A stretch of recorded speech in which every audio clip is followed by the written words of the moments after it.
Please leave. It's too crowded in here, Jennifer said with a laugh. Her smile was smug and unsettling, the worst I had ever seen. I stood there, shocked, as Jennifer repeated herself. I didn't understand why I had to leave my own house. This is my house, you know. What are you talking about? I asked. I know this house is in Daniel's name, she replied. I was shocked by Jennifer's nerve. Even though I had explained everything when we got married, it seemed she hadn't listened at all. Fine, I'll leave, I said with a sigh. Watching Jennifer gleefully unpack her furniture into Daniel's home, I wished he were here, but he was away on a business trip for a month. I decided to wait until he returned to discuss the situation. Well then, take care, I said. With that, I left the house filled with memories. I knew where I was going next. I anticipated Daniel's reaction when he returned. My name is Karen, and I am a 65-year-old housewife. I worked until I was 60 and now live comfortably thanks to my pension and the inheritance from my husband, who passed away 5 years ago. He came from a wealthy family and owned several properties. Despite his wealth, he enjoyed working and was frugal. During the years we raised our child, there were times I got frustrated with my husband for being so focused on work, but I always admired him for taking on challenges with a smile. It's been 5 years since he passed away in October, in a tragic accident that happened on our wedding anniversary. I can't forget seeing the crushed cake box at the accident scene. He left behind a significant inheritance, insurance money, and our beloved son Daniel. Daniel turned 40 this year and works at a big company. After his father's sudden death, Daniel went through a rough patch. He was cheated on and divorced by his then-wife, and he briefly sought counseling to cope. I worried he might quit his job, but then he met Jennifer, and things turned around quickly once they started dating. They got married last year, and since then he's been even more driven at work and seems to have fully recovered. Jennifer, my son's wife, is a single mother with 2 boys aged 2 and 5. Daniel, who adores kids, had grown close to them, and I found them incredibly cute. Daniel couldn't have children due to an illness in his childhood, so the idea of having grandchildren filled me with joy. I thought Jennifer was quite generous, although she occasionally said things that surprised me. Overall, I believe she had a good heart. Daniel and everyone else seemed to agree. It never occurred to me that things could turn out the way they did. After their marriage, Daniel and Jennifer moved into a property near our house. I had suggested they live in one of my husband's houses. We want to start in a home we've chosen ourselves, Daniel insisted. He explained that Jennifer had a preference for cute things, and none of the available properties matched her tastes. When I first heard this, I was puzzled, but since they were newly married with children, I decided not to dwell on it, thinking they deserved to enjoy their preferred lifestyle. Daniel was often busy with work and traveled frequently. During his absences, Jennifer would bring the kids over for dinner. The grandchildren were well behaved, but Jennifer's behavior was quite different. She held herself to food and often went through our closets without asking, even entering our bedroom to take my jewelry. This shocked me, and I felt the need to confront her about it. Jennifer suddenly burst into tears. I just wanted us to get along. Please don't hate me. Faced with Jennifer's tears, I found myself comforting her instead of addressing the issue. I chose not to tell Daniel about what happened, and since Jennifer didn't take anything else after that, I decided to keep the incident to myself. About 6 months into their marriage, Jennifer started sending her kids over to stay with us frequently. She would call abruptly the day before and hang up quickly, making it hard to say no. Reluctantly, I found myself taking care of the kids each time. Although they remained obedient, their table manners had noticeably deteriorated since we first met. They ate loudly and often spilled food outside their plates, despite being well behaved before. I had to remind them repeatedly, but they would only listen temporarily before slipping back into their old habits during the next visit. This routine left me feeling frustrated. Jennifer appeared unconcerned and would drop off her children at our home and leave quickly. Initially, Jennifer would visit with the kids, but after a few times, she started sending them over alone. Jennifer, it's okay for the kids to come over, but I'd appreciate it if you could join them sometimes, I suggested. But I'm quite busy, Jennifer replied evasively. That night, Daniel called me unexpectedly. Hey Mom, could you try to be a bit more understanding with Jennifer? What do you mean?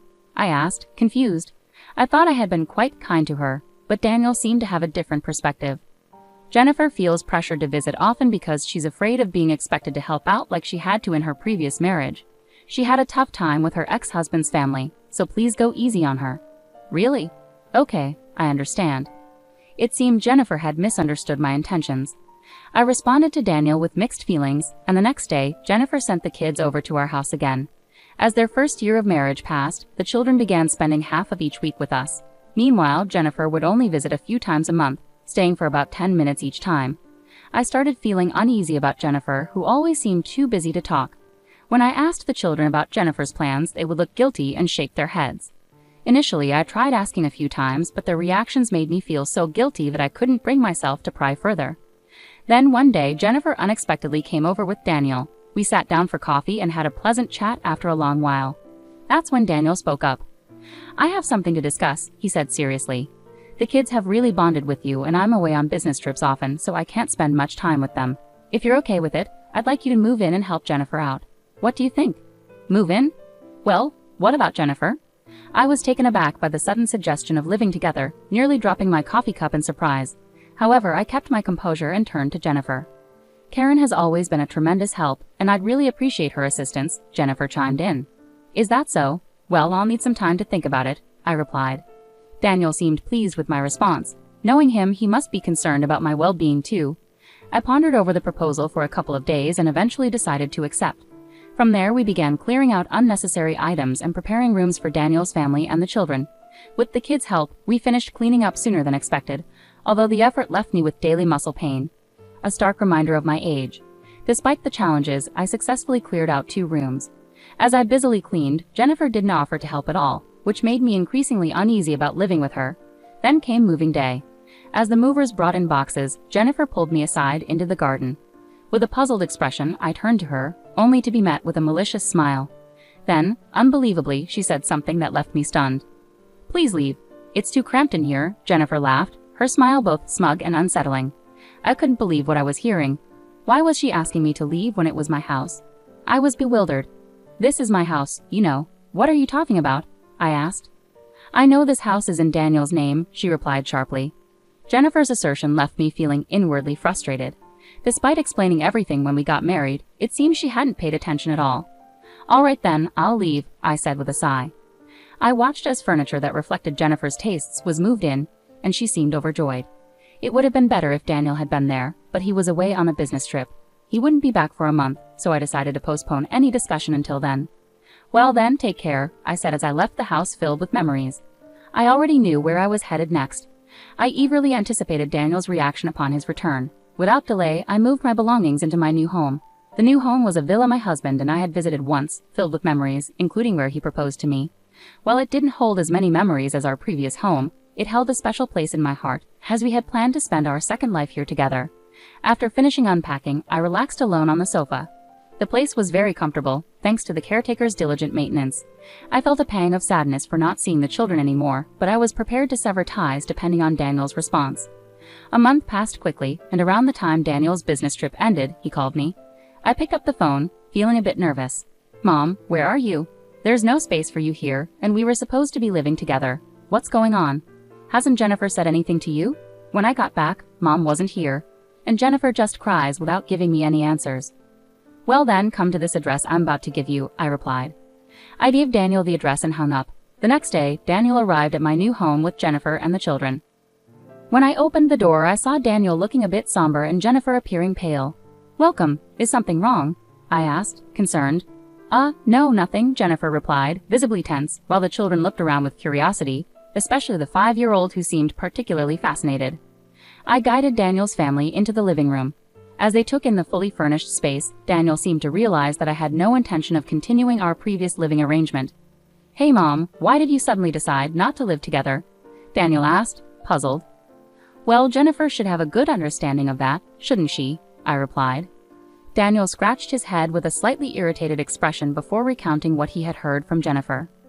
"Jennifer mentioned that you didn't like her choice of furniture, right? But that was just for our room. Couldn't you have let it go? She also said she had to buy more furniture for the living room because you moved out."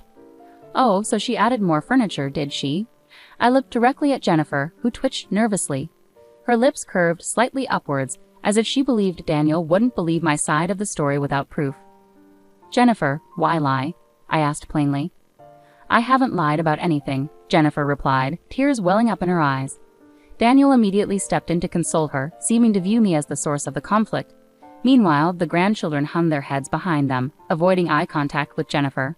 I let out a frustrated sigh. "Jennifer, stop the fake crying. The children can see right through it." "That's awful, Daniel. I'm really not lying. Please believe me," Jennifer pleaded, clinging to Daniel and burying her face against him. Despite her words, her voice lacked genuine emotion. I felt annoyed with Daniel for siding with Jennifer in this situation. Mom, Jennifer may have made mistakes, but leaving without discussing it isn't right. Can't we try to work things out? Daniel pleaded. Well, I do owe you an apology for leaving abruptly, but any reconciliation with Jennifer will have to wait until you hear this, I replied, tapping my mobile phone. Immediately a voice played out loud, causing Jennifer's face to turn pale. You recorded it? I accidentally hit the video button while trying to capture the kids playing. The recording continued without my realizing. The voice from my phone sounded unlike Jennifer's usual tone, and Daniel looked bewildered, shifting his gaze between my phone and Jennifer.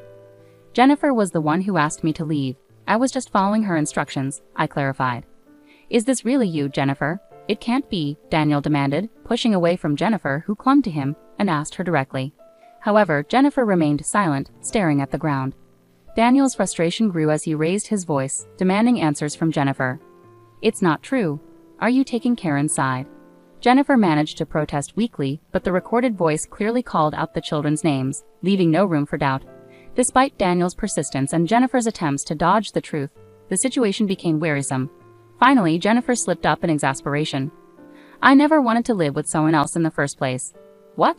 You were the one who wanted Mom to live with us, Daniel said, clearly shocked by this revelation. Jennifer defiantly explained her reasoning. Exactly. I couldn't understand why Karen was living in a house under your name while we had to rent. I wanted a home of our own. It appeared Jennifer was worried about being judged for living in a rental property after marrying again.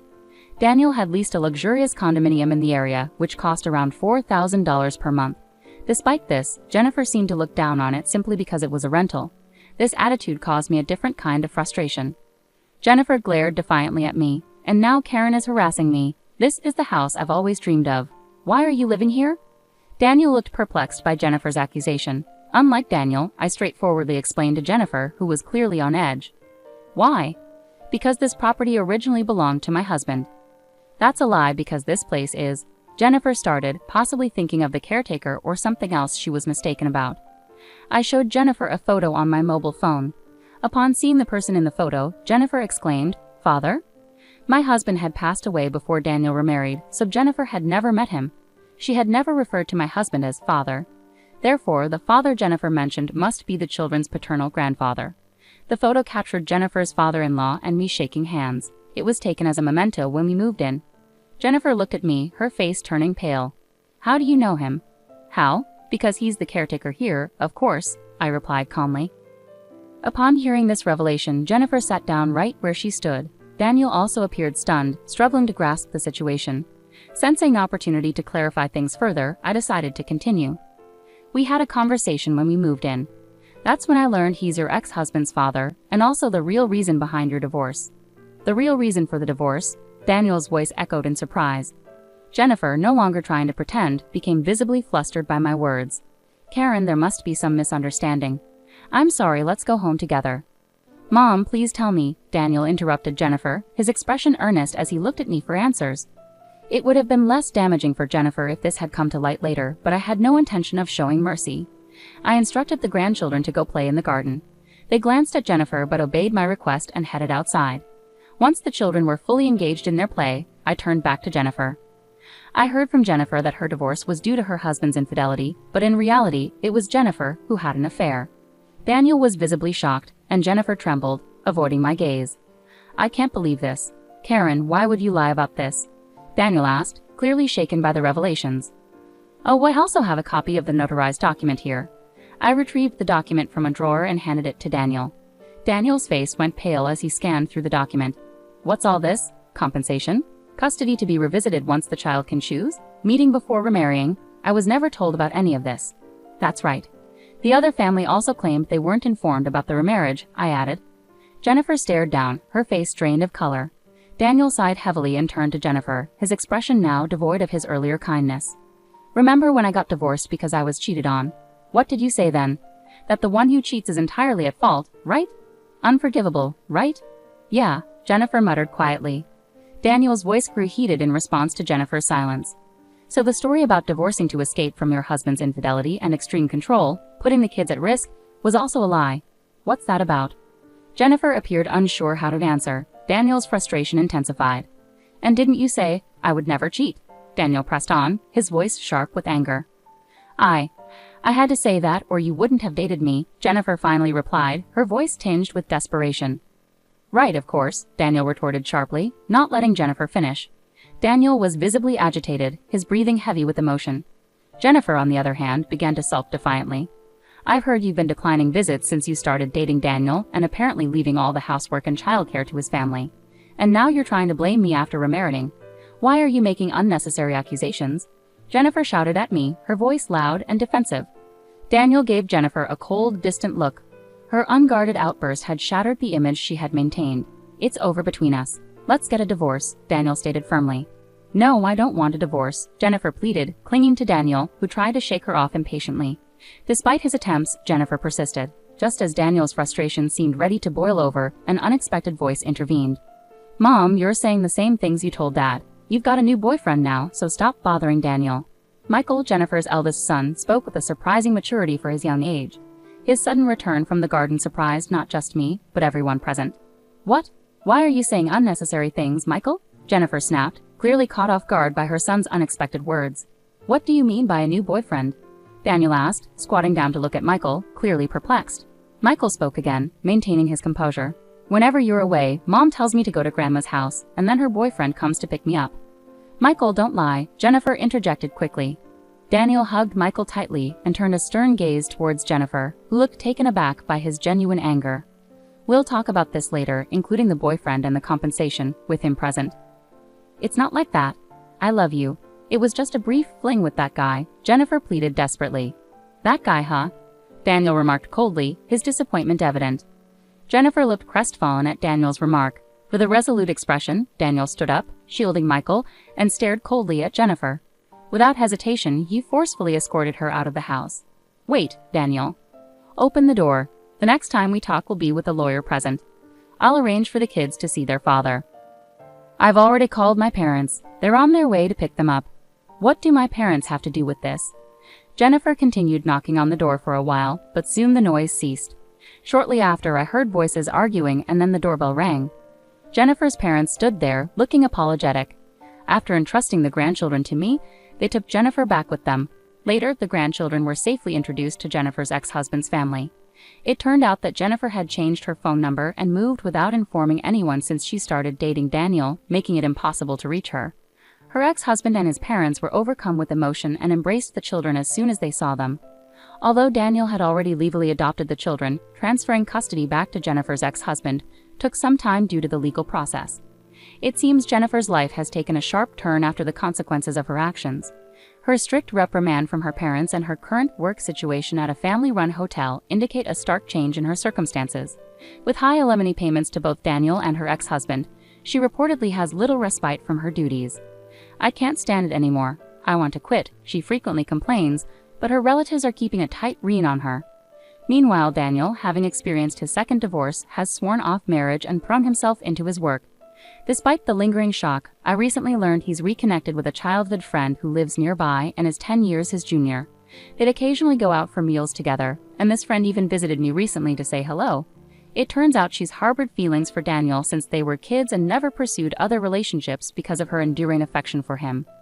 As a parent, it warms my heart to see that the young girl who once dreamed of marrying Daniel still holds those feelings into adulthood. Daniel himself seems somewhat pleased by this newfound connection. Living in the house where I was proposed to holds immense significance for me. Despite the alterations Jennifer made, the house has been completely renovated and now serves as a rental property. Living here alone, I never feel lonely. It's as if my husband's presence is still nearby. I cherish each day, anticipating the second phase of my life where I'll gather stories to share with him when we're reunited.